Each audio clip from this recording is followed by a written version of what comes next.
When I sit down with my clients to help them write their first nonfiction books, one of the first mindset shifts that I have to help them through is that of choosing their author identity. Sometimes they get stuck on calling themselves a writer instead of an author. So which one are you? What's the difference? And does it really matter? By the end of this video, you're going to know exactly what the difference is between a writer and an author. For the best tips on how to build your business with writing or publishing a nonfiction book, subscribe to my channel and hit the little bell so you'll get notified whenever I post up a new video.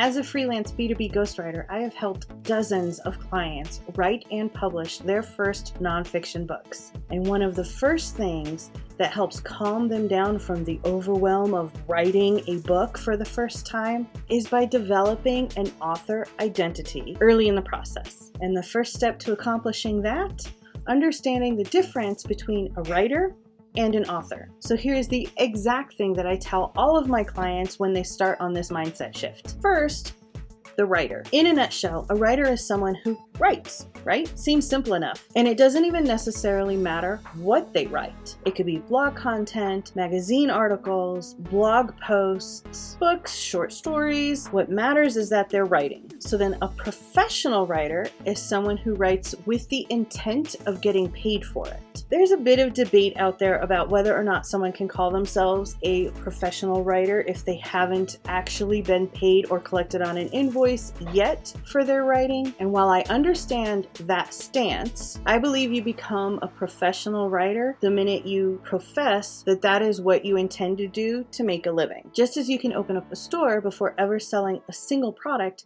you can certainly call yourself a professional writer before having collected on an invoice. Professional writers are good with words. They know spelling, grammar, story structure, all the rules of how to put them together and how to keep readers engaged. And while they might be very good at bringing ideas together into those structures, they don't always need to. They just need to know how to put it into words. And a professional writer knows how to put anyone's ideas into words. Leave me a comment below if that sounds like you. On the other side of this coin is the author. An author is someone who organizes an idea into a book format with the intention of putting it through a publishing process. This sometimes leads to more questions, such as how long does the book have to be, or does the book actually have to be published before the author is an author? Any concept that has been put together into a book format with the intention of going through a formal publishing process, whether that be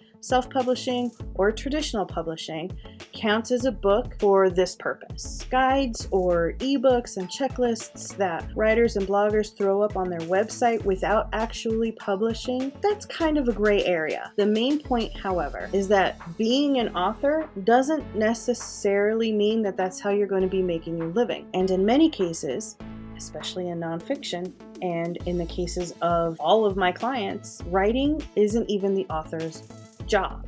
They have their business that they're running. Writing a book is something they do to support their position within that business. Many authors, again, especially nonfiction, don't know spelling, grammar, story structure, or how to put all of those things together beyond the basics. They know the ideas that they want to teach and the impact that they want to make, but they don't really know how to put that impact into words that are going to sit on a bookshelf for the world to read. Of course, there's some overlap with this. Writers may eventually take to authorship, for which they would develop the ideas that are being put into book format. And many authors will decide to make that their profession, making a living off of the publication process by writing and publishing books, rather than their actual business. And there is one other important point that I want to make note of here. I said earlier you become a writer the minute that you profess that that's what you want to do to make a living. But when do you become an author?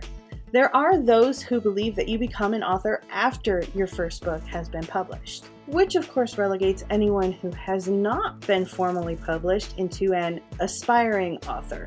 I disagree. I believe you are an author the minute you decide you are going to put that book through the publishing process. And what's more, I believe that thinking of yourself as an author, developing your own author identity, is an important part of the entire publishing process. It's hard to try to set up your author platform if you don't even think of yourself as an author yet. That's why I include a title page with the title and author name in my book outlines, to help my clients begin forming their author identity early on in the process. And besides, telling yourself that you're not really an author just because you haven't been published yet is a surefire way of inviting imposter syndrome in. And writing a book can be hard enough without doubting the fact that you can even do it. So, yes, the minute you sat down and decided you wanted to write and publish a nonfiction book to help establish your authority within your industry, you became an author.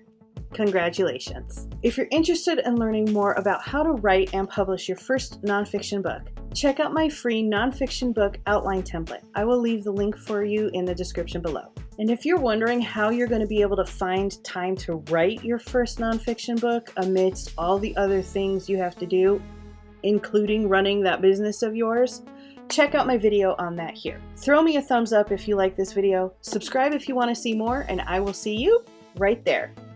Bye!